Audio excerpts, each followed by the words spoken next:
The Rundown with Carrie Saldo podcast is funded by Armbrook Village Senior Living in Westfield, offering assisted living and compass memory support with evidence-based treatment for those with memory loss. More at armbrookvillage.com.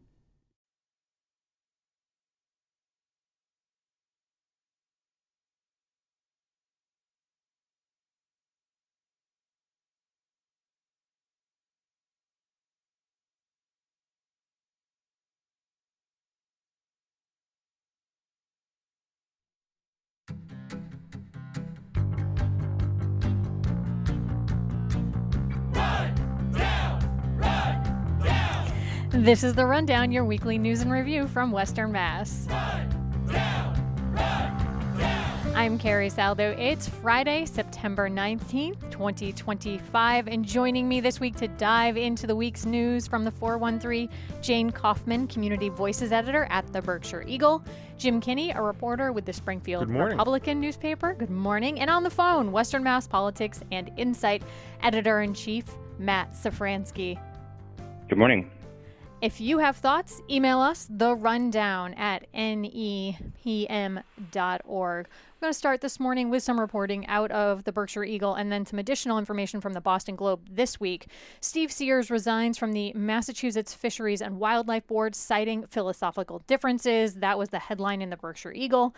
Sears lives in Dalton and is a longtime outdoor enthusiast and had served on this volunteer board for 9 years. The Eagle's Dylan Thompson broke the news last week, and then we saw reporting from Emma Plata from the Globe. Referring to her information, the chairman of the State Fisheries and Wildlife Board resigned, arguing that the state is not committing enough money to achieve its ambitious biodiversity goals and revealing internal disputes at the agency. The former chairman Sears wrote in his resignation letter to Governor Healy on September 10th, quote, "Much more is needed to be done in the near future to fully support the Biodiversity Executive Order. Increased support and development of MassWildlife is key to this success.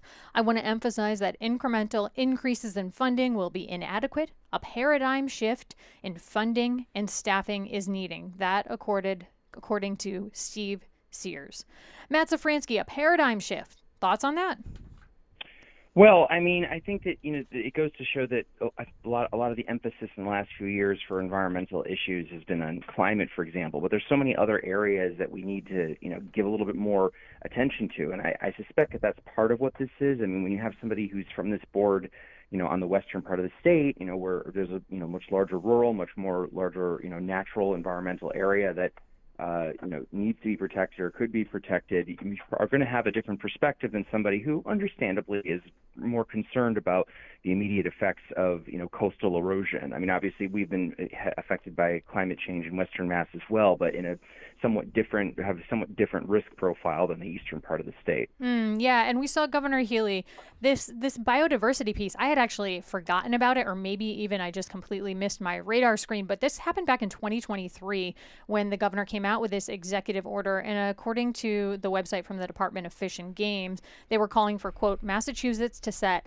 nation-leading biodiversity conservation goals, including for coastal and marine environments, for 2030, 2040, and 2050. The Department of Fish and Game website goes on to say that it worked with partners to develop this 25-year plan, quote, to rebuild biodiversity and invest in nature to sustain our health and well-being, food security, economy, and the way of life. So obviously a wide-reaching scope and goal with this. Sears emphasized to the Boston Globe that he fully supports the governor's biodiversity plan, and he hopes to see it accomplished. And then one quick thing, and I'll bring in Jim and Jane here. In response to the resignation, spokespeople for Governor Healy didn't directly respond to the Globe's questions about Sears' specific concern that there isn't enough funding for this matter.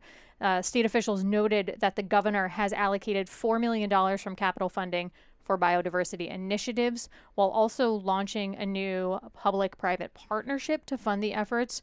And the administration has also introduced legislation that would include funding for biodiversity projects. Jane, we heard Matt say a lot of greenery in the Berkshires, maybe a different perspective from the eastern part of the state. What did you make of Sears' resignation? Well, I think it's really quite sad, and it seems like it was avoidable. One of the things that he cited was a sort of a disagreement among staff in terms of, I guess he had requested public hearings on 3 different initiatives. I think 2 having to do with fishing and 1 perhaps with hunting. The fact that they did not hold those public hearings doesn't speak well for the staff, or at least not the relationship with him. And by all accounts, he sounds like, I would say, use the word mensch, a decent human being who can get along with people. So, and I worked with Steve years ago. He and I were on the same museum board. I haven't spoken to him in a very long time, but I know he was very committed to the environment when we worked on that issue. The state head of Fish and Game Commissioner Tom O'Shea insisted in the Globe that the regulations have not been taken off the table, which the Sears had alluded to, these 3 different things: a proposed catch and release fishing area, a change in fishing tackle used in catch and release areas, and then, Jane, a law defining a limited use of thermal imaging for hunting that you referred to. He's merely saying these are paused. Sears was very concerned that there hadn't been a public hearing yet. Jim Kinney, what are you thinking? Are we seeing the impacts of there just being fewer hunters and fishing people, fewer anglers, fewer hunters? So there's not the political emphasis behind this. They're not as big a lobbying group. It's not a voice that lawmakers hear from, especially if you're in other parts of the state. I'm also thinking, I've done a lot of reporting over the summer about land preservation, a few big parcels of land with private organizations buying that ultimately to be transferred to the state. Does that fit in here, and is that going to be funded moving forward given tighter budgets? And now the land is available, so now is the opportunity before, as it shifts generations, in ownership. That'll be interesting to watch. The Healy administration said that they are searching for a replacement for Sears on the board. Interesting, Dylan Thompson pointed out in his reporting that 2 of the last 3 chairmen have been from Berkshire County. George Derry of Lenox was a longtime member of that board. He stepped down in 2016, and then someone else came in briefly, and now Sears had served and is stepping down. So those are those next steps there. All right, moving on to our next story this morning. A surprising twist reported by the Republican newspapers. Jim Kinney looking at a troubling problem here on the ground in parts of the 413 for homeowners, but it's now sort of being potentially sorted out from the sky. Jim Kinney, what's going on? Pyrrhotite. It's a naturally occurring mineral that doesn't do you any harm when it's under the earth, but if it gets mined and crushed and put into concrete, it slowly and inexorably reacts and will expand and destroys the building. I've been in people's homes where you could break up the concrete simply by reaching out with your hand. In the foundation, something you definitely don't want to see as a homeowner. It just falls apart.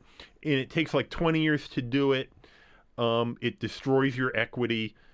It's a couple of $100,000 to fix because they have to jack everything up and replace everything under it. The USGS is undergoing a national program of surveying by air to determine what is in the Earth's crust. And in different parts of the country, there's different points of emphasis. Here, they are looking for it. So for the past few months, there's been a government-hired plane. They call it mowing the lawn. They go up and for 6 hours fly in 300-foot strips back and forth. And they're collecting magnetic data and they're collecting background radiation data. And this is USGS, as you said, yes. the U.S. Geological Services Yes. that's doing this work. Now, you reported that the information will be used to map out problem spots. Now, in hindsight, if we knew where this stuff was a long time ago, we could have prevented it from the mineral infected gravel being put into this concrete. But now, what steps need to be taken to assure that this mineral tainted gravel doesn't end up in new concrete? There are regulations in both Massachusetts and Connecticut that require testing of the gravel. Once these maps are out, we'll know better where it is, so that will inform siting of quarries and which quarries to use or not use.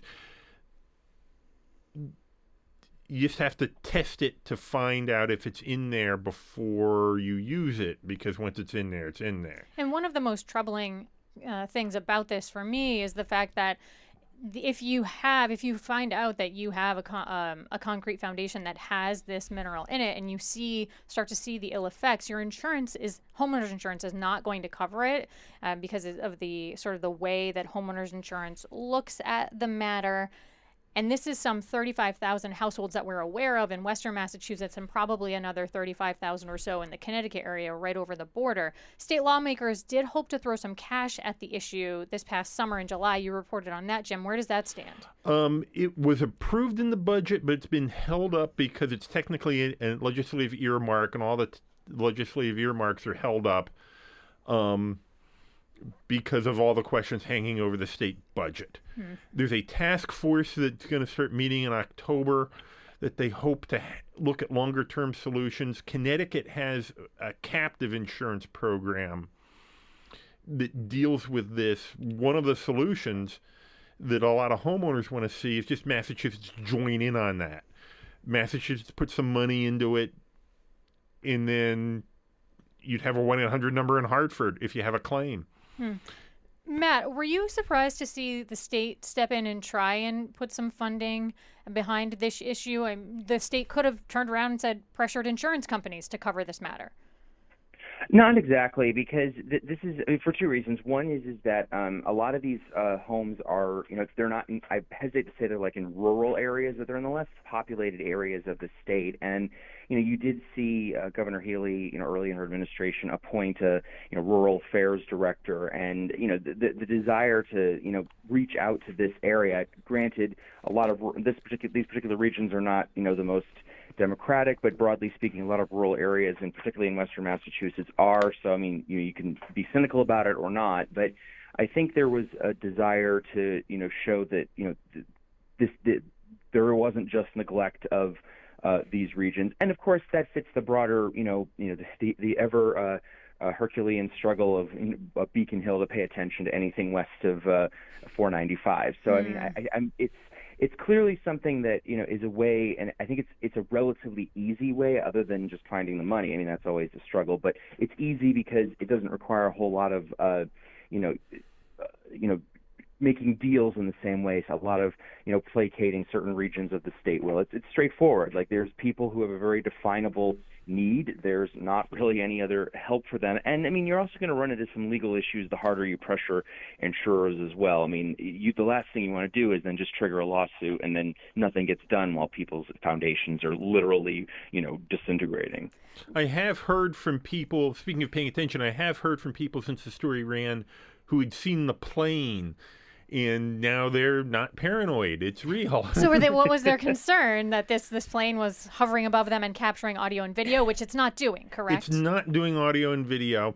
It was actually a copy editor at the paper who was outdoors and saw the plane. A copy editor outdoors? What are they doing outdoors? And then saw the plane go the other way. And it's like, what on earth? And then I filed the story, and he's like, oh. Getting answers here, Jim Kinney. Speaking of the plane, I had a question. How exactly does the mapping work? And in your story lowdown, it mentioned that material that had been exposed to weather for some years would not be vulnerable to this. Can you explain those two things?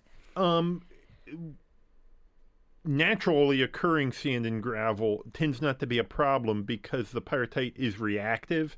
And if it's gravel that's been in a river or a riverbed for thousands and thousands of years, the water, the reaction will have taken place. Okay. And what was the other? Exactly what is being done? Is it measuring radioactive frequency? How do they know that it's pyrite there when they're doing the imaging? Everything gives off background radiation as it decays.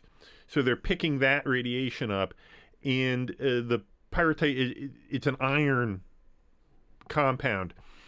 so it has a different magnetic signature than other rocks. Wow. A little bit of Science Friday here on the Rundown. I love it. Stay with us. Our panel, when we come back, is going to talk about the Northern Berkshires eyeing potential regionalization and what the impact could be. And Democrats from across the state were in Springfield this past weekend for their annual party convention. What direction will the party go next? We'll talk about it here on the Rundown. I'm Carrie Saldo. You're listening to 88.5 NEPM. Stay with us.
Welcome back to the Rundown here on 88.5 NEPM. I'm Carrie Saldo, joined by journalists Jane Kaufman, Jim Kinney, and on the phone, Matt Szafranski. Jane, we're going to turn to you. Some reporting you had in the Eagle this week and in recent weeks about potential regionalization in the Northern Berkshire area. Some schools in the Northern Berkshires are eyeing regionalization, which has at least one school board member raising concerns about a so-called super district. The school districts in North Adams and Adams are already game to explore this. And then this week, two more districts said that they want to be a part of this exploratory working group. You've got Mount Greylock Regional School District, which serves Williamstown and Lanesboro. And then Northern Berkshire School Union, which I had to look up to remind myself that it's comprised of these 5 small towns around North Adams. Why did those two decide to join this effort? North Berkshire School Union Superintendent John Franzoni has been on discussions since the very beginning of this.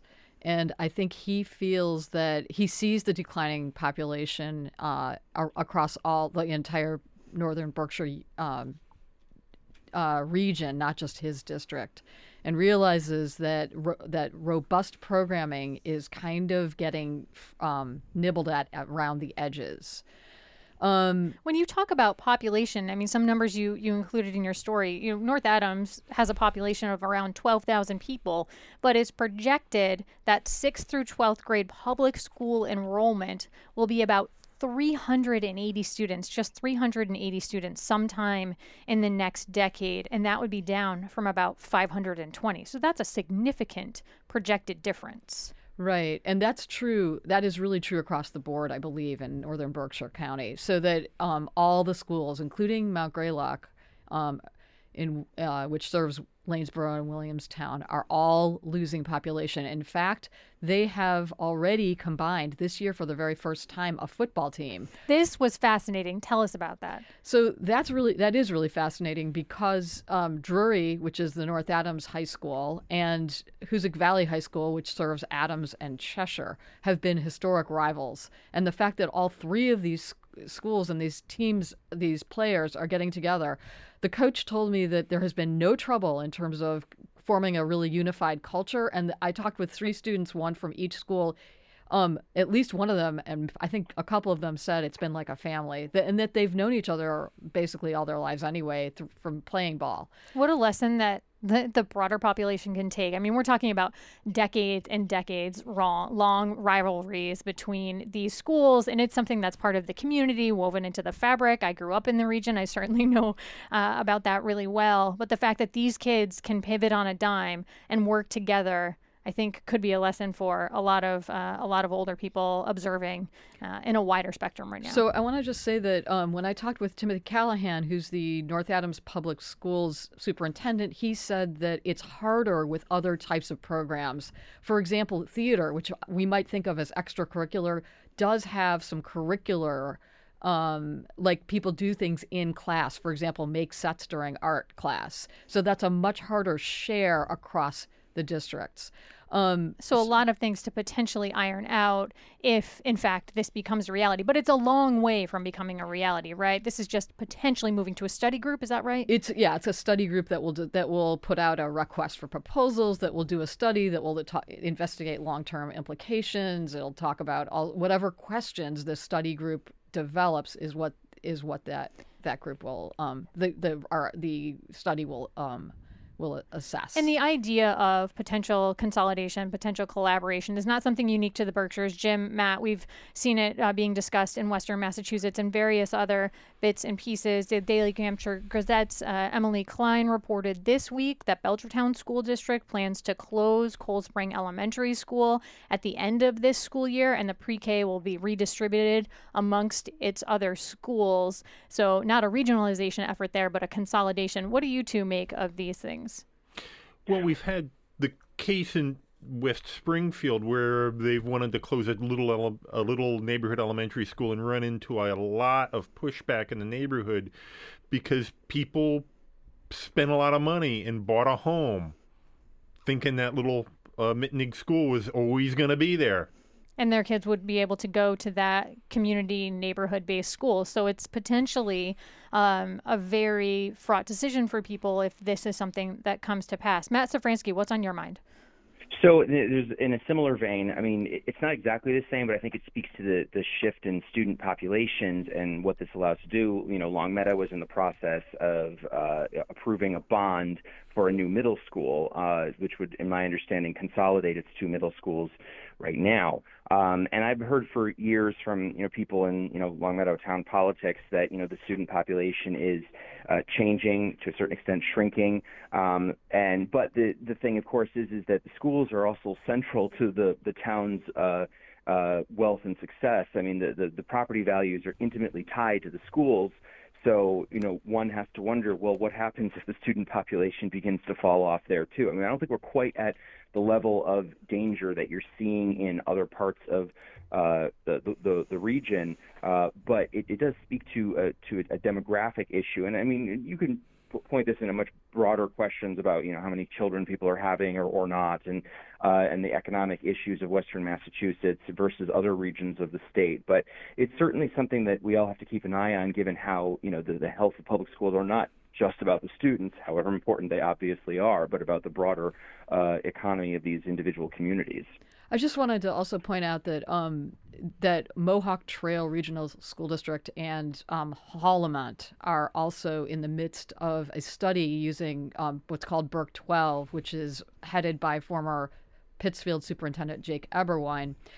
That group also did a study in southern Berkshire County, which ultimately failed when it went to the towns. An idea was to consolidate or regionalize 8 towns. 4 of them voted against it, I believe, in 2024.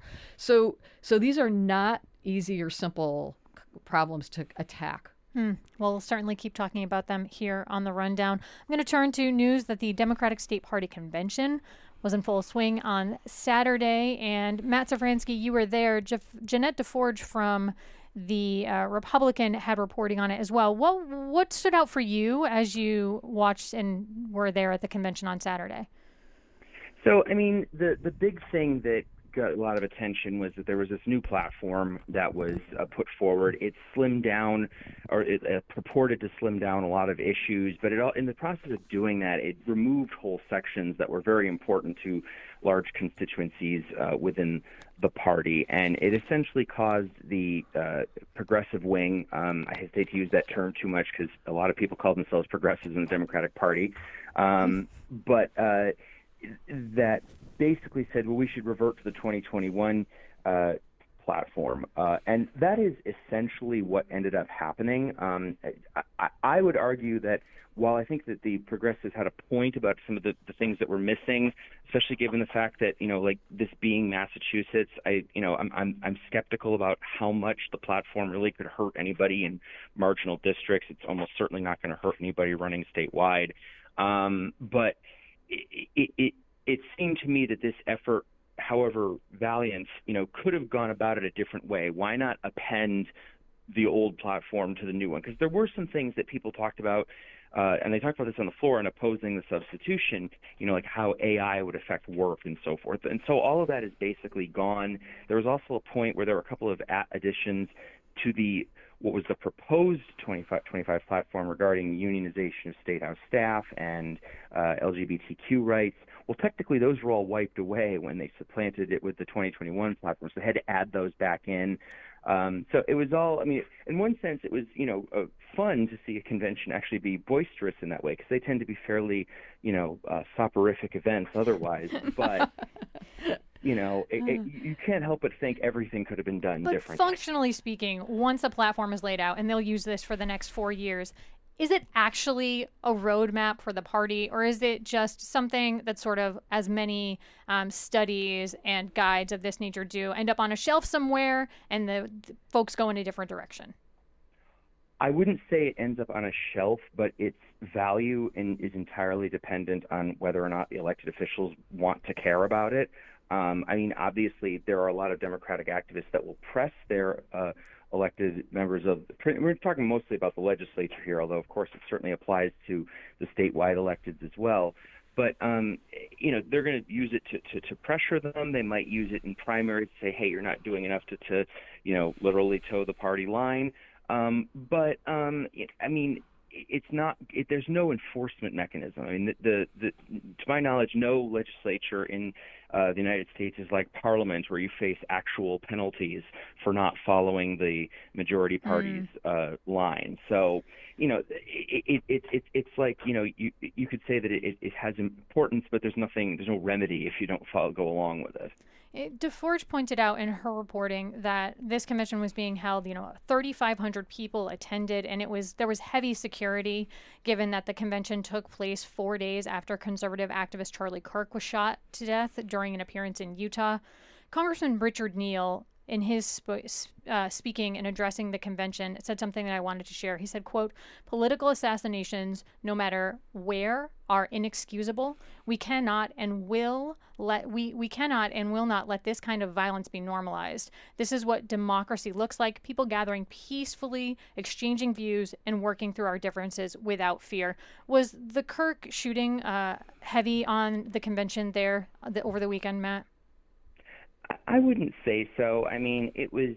You could certainly feel there was a much larger police presence.